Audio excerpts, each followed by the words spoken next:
Hello friends welcome to my channel diploma Guru पिला माने मु आज नहीं आसी स्टेट काउंसिल तरफ बाहर थिबा second semester 2023 summer examination programme विषय नहीं पिला माने आगरु तो मु कहिछि कि प्रथमे तुमर थ्योरी एग्जाम रहिबो एवं तापर तुमर प्रैक्टिकल एग्जाम रहिबो पूरा से नोटिस विषय जानिबा पूर्वरु जदि तुम माने मो चैनल नुआ तबे खूब से शेयर कर कमेंट कर ओ लाइक मध्य कर एबे आस जानिबा संपूर्ण नोटिस विषय रे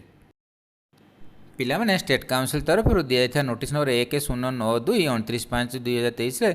दि जाए डिटेल्स सेकेंड सेमिस्टर प्रोग्राम विषय में पिलाने प्रथम थ्योरी एग्जामिनेशन रही तापर प्रैक्टिकल एग्जामिनेशन रही तुम थ्योरी एग्जामिनेशन रही 7/7/2023 रु 12/7/2023 पर्यंत और प्रैक्टिकल एग्जामिनेशन रही 13/7/2023 रु 17/7/2023 एबे आस जानिबा संपूर्ण प्रोग्राम विषय में पिलाने यही परीक्षा तुम सेकेंड सेमिस्टर परीक्षा 9:30 रु 12:30 फास्ट सेटिंग रे ही हम एवं यह 7/7/2023 रु आरंभ हम पिलाने प्रथम आस जानिबा 7/7/2023 रे कौन रही ना फास्ट सेटिंग रही जोटा कि पेपर 1 रही ओल्ड सिलेबस पिलाମାନଙ୍କର और न्यू सिलेबस पिलाମାନଙ୍କର रही थ्योरी 1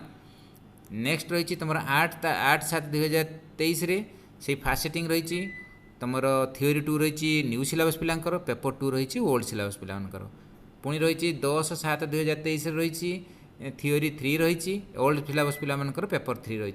पुणी रही 11/7 रही थ्योरी 4 रही एवं ओल्ड सिलेबस पिलाମାନଙ୍କର रही पेपर 4 एवं 12/7 रही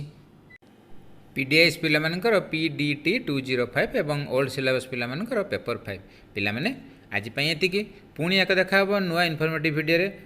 तुम मैंने मो चैनल देखुथिबारु धन्यवाद।